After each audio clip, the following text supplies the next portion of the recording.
बिस्मिल्लाहिर्रहमानिर्रहीम। Welcome to our channel garden साथ बहू का। आपकी दोस्त आयशा युद्धानी और मेरी प्यारी प्यारी क्यूट सी बहू अरीबा उमर, हम दोनों की तरफ से बहुत सारी मोहब्बत भरा सलाम हो। बोलो अस्सलाम वालेकुम। हाँ जी एंजल्स, आज का दिन है आपके लिए हमारे गार्डन में, तो तैयार है मेरे एंजल्स कहानी सुनने के लिए।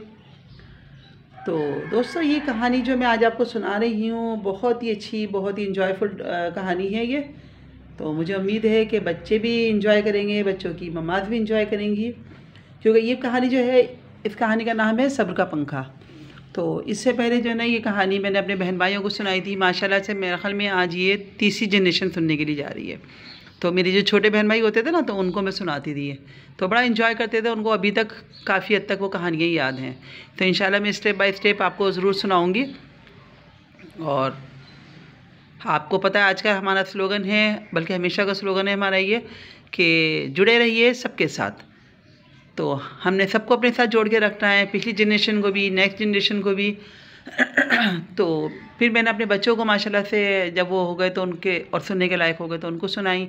आज माशाल्लाह बच्चों के बच्चे हैं, तो जो भी मेरी ऑडियंस हैं वो सब इसी एज के बच्चे होंगे ज़ाहिर है, तो वो भी कहानी सुनेंगे इंशाल्लाह ताला, खूब इंजॉय करेंगे। तो बेटा, आज की कहानी का नाम है मेरे नन्हे एंजल्स, सब्र का पंखा। एक होता है बादशाह, हमारा तुम्हारा खुदा बादशाह।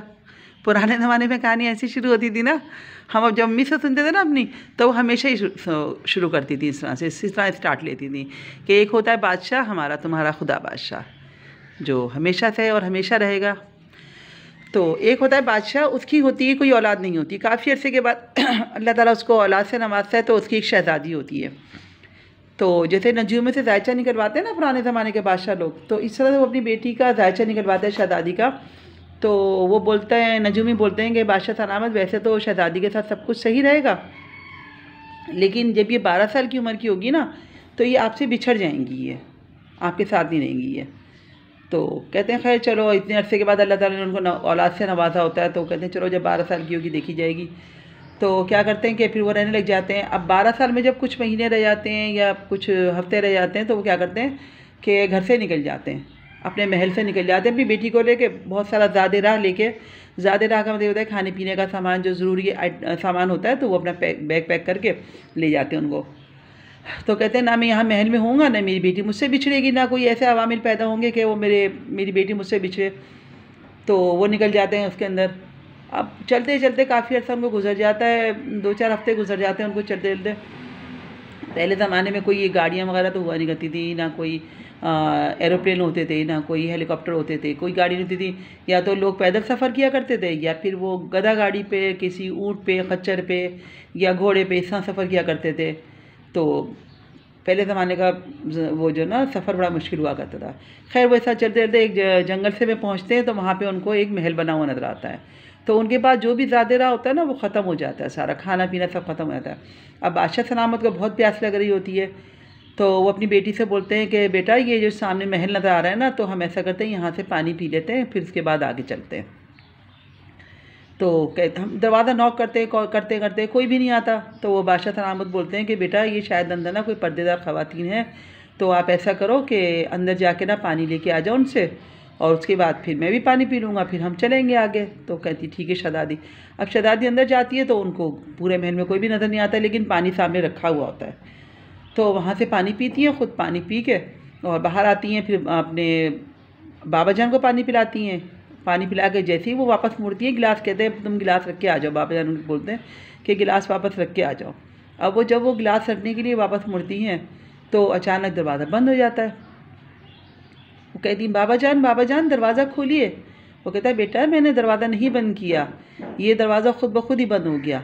अब वो उनके जो बाबा जान होते हैं बादशाह सलामत, वो बाहर से धक्का मारते हैं, जो शहज़ादी होती हैं वो अंदर से धक्का मारती हैं। दोनों बाप बेटी बहुत कोशिश करते हैं, लेकिन वो दरवाज़ा नहीं खुलता। तो अचानक बादशाह सलामत पर इंकशाफ होता है, वो याद आता है कि हाँ, जो नजूमी ने पेशेंगी की थी ना, तो वो आज उसका टाइम पूरा हो चुका, यही टाइम उनका पूरा हुआ है, तो ये दरवाज़ा बंद हो गया अभी है।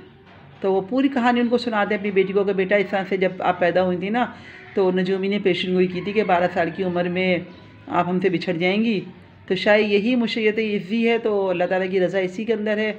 तो अब आप मुझसे बिछड़ गई हो, दरवाज़ा खुल ही नहीं रहा, तो अब क्या करें। वो बेचारे काफ़ी देर तक कोशिश करते हैं, उसके बाद वो अल्लाह ताला की रज़ा को पे राज़ी रहते हुए सर तस्लीम खम करते हैं। उसके बाद वो कहते हैं बेटा ठीक है, मैं अपने महल वापस जाता हूँ, देखता हूँ कुछ करूँ तुम्हारे लिए, क्या कर सकता हूँ, और तुम भी थोड़ा टाइम यहाँ स्पेंड करो, बाकी जो अल्लाह की रज़ा हो, अल्लाह ताला तुम्हारी हिफाजत करे। उसके बाद वो बादशाह सलामत चले जाते हैं। अब शहज़ादी जो है ना, फिर ज़ाहिर है थोड़ी देर रोती पीटती रहती हैं, उसके बाद ज़ाहिर है क्या करती, अब हालात को एक्सेप्ट करना ही पड़ता है।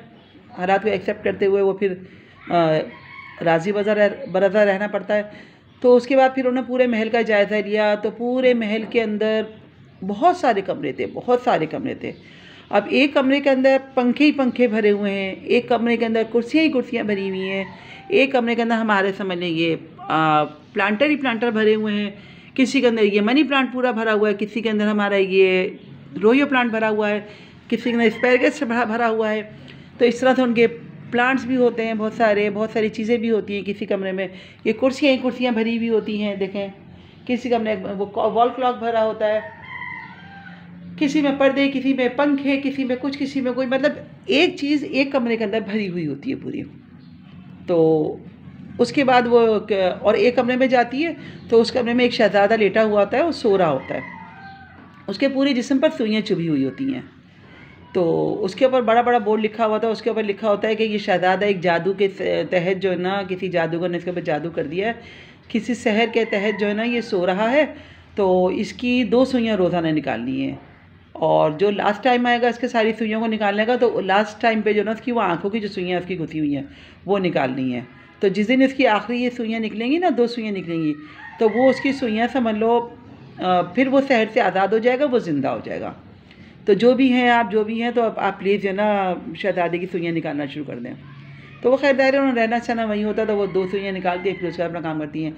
किचन में जाती हैं तो गर्मा गर्म खाना तैयार होता है, ब्रोस्ट बना हुआ होता है, जिंगर बर्गर बना हुआ होता है गर्मा गर्म, और स्पैगेटी, लज़ानिया और पिज़्ज़ा और आइसक्रीम, बिरयानी, क़ोरमा, जो मतलब उनको चाहिए होता है वो चीज़ें उसकी भरी हुई होती हैं और हर तरह से सेटल हुई हुई होती हैं, तैयार होती हैं बिल्कुल उनके लिए।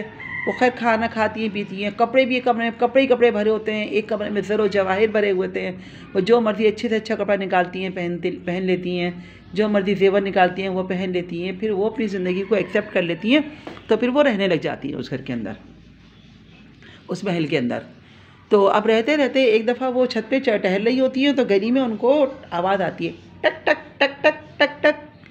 अब वो देखती है कहाँ से आवाज़ आ रही, देखती है एक धोबी जो होता है ना, वो एक अपनी बहन के साथ या एक खातून के साथ चला आ रहा होता है, कपड़ों का गट्ठा रखा होता है, तो आवाज़ आती है धोबी धोबी धोबी। तो वो कहती हैं, ऊपर इधर देखते हैं उधर देखते हैं, फिर आगे चले जाते हैं, टक टक टक टक टक टक, ऐसा आवाज़ आती है।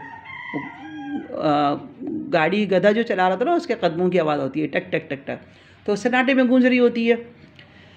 तो वो फिर तीसरी सदा पर उन ऊपर देखते हैं, तो कहती हैं धोबी मुझे तुम ऐसा करो, अपनी बहन को मुझे दे दो, मैं यहाँ अकेली रहती हूँ, तो मुझे अपनी कोई संगत के लिए, कोई अपनी दोस्ती के लिए कोई लड़की चाहिए, तो आप मुझे इसको दे दो और मैं आपको जो ना बहुत सारे ज़रो जवाहिर देती हूँ। धोबी कहते हैं ठीक है, मैं दे देता हूँ आपको। तो वो बहुत सारे ज़रो जवाहिर लेके आती हैं, अपने उनको बहुत सारे बड़े शॉपर में बैग में बांधती हैं, ऊपर से रस्सी से लटका देती हैं, और फिर धोबी से बोलती हैं कि अपनी बहन का हाथ इसके अंदर बांध दो, मैं इसको ऊपर ले लेती हूँ। तो वो उसको ऊपर भेज देता है, धोबी की बहन ऊपर आ जाती है, वो ज़रो जवाहिर लेके जो है ना धोबी चले जाते हैं अपने राह पर। उनको समझ लो 1 से भले 2 हो जाते हैं वो, तो वो 2 हो जाती हैं। तो अब ये वीडियो हो रही है लंबी, और शहज़ादी के पास आ चुकी है धोबन उनकी दोस्ती के लिए, लेकिन अभी कहानी में बहुत कुछ बाकी है, बहुत कुछ है। तो अब अगली आगे देखने के लिए, आगे सुनने के लिए हमारी नेक्स्ट वीडियो ज़रूर देखिएगा। फिर देखिएगा कि शहज़ादी के साथ क्या हुआ, वो अपने बाप के साथ कैसे मिली, बादशाह से दोबारा उसकी कैसे मुलाकात हुई, उसके हालात बदले या नहीं बदले, उस धोबन ने उसके साथ क्या किया, और शहज़ादी ने अपना टाइम किस साथ स्पेंड किया, शहज़ादी के साथ बहन में क्या क्या हुआ। ये सब सुनने के लिए और ये सब जानने के लिए स्टे विद अस, जुड़े रहिए हमारे साथ, और इंशाल्लाह नेक्स्ट वीडियो ज़रूर देखिएगा। और इस वीडियो को भी देख के लाइक कीजिएगा, कमेंट्स कीजिएगा, और इसको शेयर कीजिएगा, ताकि आपके साथ दूसरे बच्चे भी इससे लुत्फ़अंदोज़ हो सकें आज की कहानी से। और दुआ में याद रखिएगा स्पेशली और अपनी राय से ज़रूर नवाजिएगा कि आपको आज की कहानी, आज की चेंजिंग कैसी लगी, अच्छी लगी नहीं लगी। तो इजाज़त दें हमारे, और बेल आइकॉन का बटन दबाना मत भूलिएगा। और इजाज़त दें, अल्लाह हाफिज़।